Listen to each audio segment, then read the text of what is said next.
dizendo, né? Ah, Pedro renegou Cristo. Cristo repreendeu Pedro, porque o Satanás estava usando Pedro. Cara, se você for ver, cara, o Pedro, ele é o cabeça. A perseguição é mais quem? A Pedro.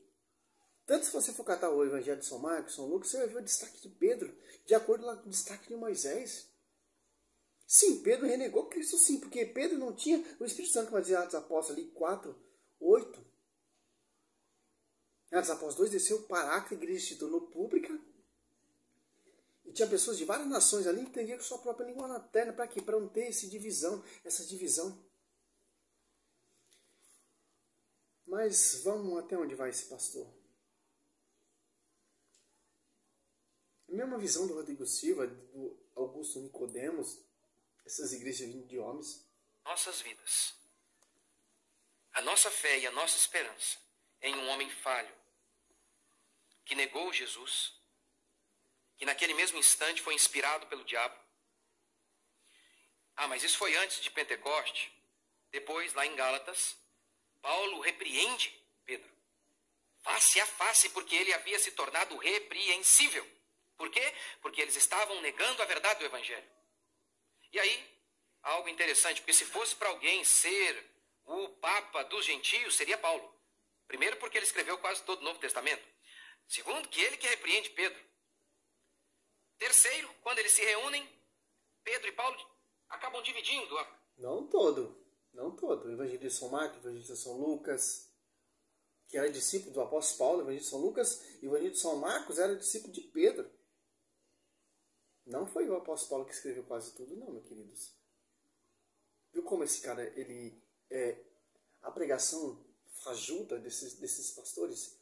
Sim, porque Paulo não pode ser o Papa, porque Paulo não teve a revelação. Paulo, ele fala, ele é o último menor dos apóstolos, em 1 Coríntios 15 ali, e perseguiu a igreja de Cristo. Então tem uma igreja.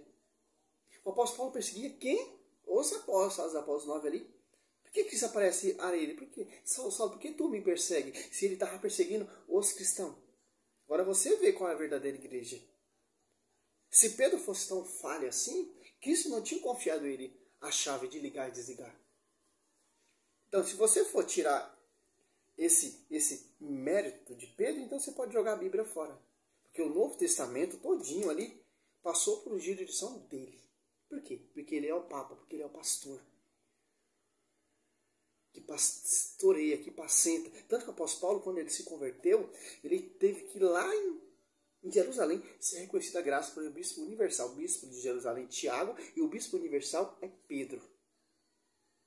Para se reconhecer, para ter autoridade de pregar. E tanto quando ele se converteu, foi batizado pelo membro do corpo da igreja, Ananias, e recebeu o Espírito Santo. Por que isso não encheu logo ele do Espírito Santo? Porque na igreja protestante. Interessante, né? E quando o apóstolo Paulo se converteu, a igreja já tinha uma igreja fundada, a igreja já estava estabilizada. Você está entendendo?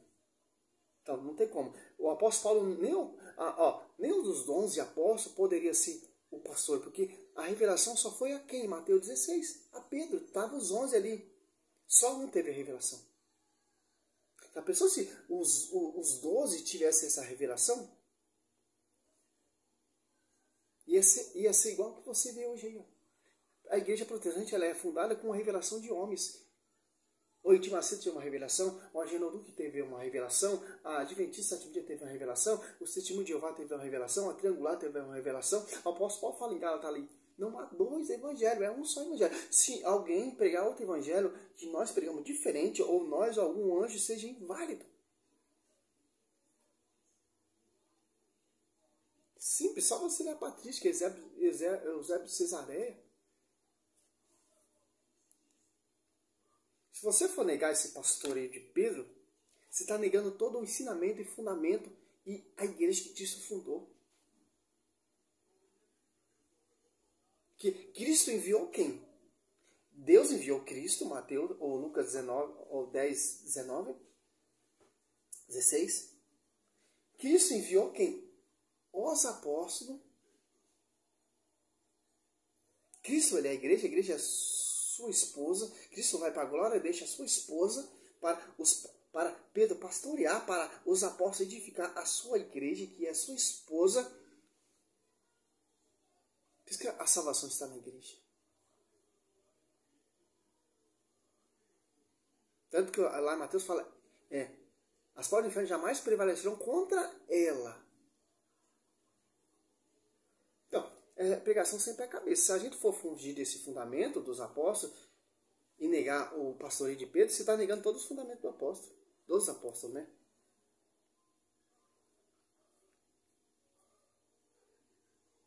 O cara quer defender uma coisa que nem consegue defender. Terceiro, quando eles se reúnem, Pedro e Paulo acabam dividindo as suas missões e Pedro fica com Jerusalém e Paulo para os gentios, que somos nós. Se era para ter algum papa sobre nós, deveria ser Paulo. Mas eles não aceitaram isso de maneira alguma. Tanto é que Paulo diz assim: quem é Apolo? Paulo é o apóstolo. Quem é Paulo? Quem somos nós? Servos. Nada de sumo pontífice. Nada de o sumo padre, o romano pontífice. A sua santidade. Aqui ele já está mudando. É 1 Coríntios. Tanto que se você for perceber lá o 1 Coríntios 10 ali, o apóstolo Paulo fala para manter a unidade. O povo já está desunido, o povo já está se saindo da verdade. Ele vai dizer aqui, ó, e lembra também aqui, ó. 1 Coríntios 13, 12. Refiro-me a fato, entre vós, se eu usar essa linguagem, eu sou discípulo de Paulo, eu de Apolo, eu de Cefa, eu de Cristo. Então estaria Cristo dividido? Paulo que foi crucificado por vós, em nome de Paulo que fosse batizado. Quer dizer que ali já está tendo uma divisão. Mas já vai, tá? Está tendo uma divisão ali, ó. Uns queriam ser discípulo de Paulo, outros queriam ser discípulo de Pedro, outros queriam ser discípulo de Apolo. É uma só unidade. É sobre o fundamento dos apóstolos, sobre o pastoreio de Pedro. Aquela discussão que Pedro está tendo ali com o apóstolo Paulo, simplesmente em Concílio Atos Apóstolos 15, ali está tendo uma discussão também. Pedro bota a casa em dia. Concílio é para isso, para discutir as ideias.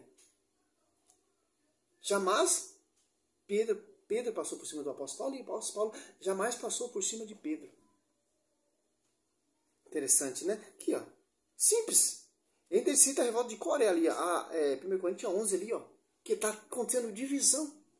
O apóstolo fala em Coríntios, tem que ter unidade. Então, Filipenses 2, a igreja de Cristo ela é uma igreja unida. Tanto que a patrística chamou como os pais da igreja são unidos. O cara cata um texto lá em Gálatas 2, 11, 12, e já pula para o 1 Coríntios 11 em diante. Ele tem que defender uma tese, não costurar a escritura. Não prova nem em Mateus 16, não prova nem lá em Gálatas 2, não prova nem em Romanos, 1 Coríntios 1, os seus argumentos.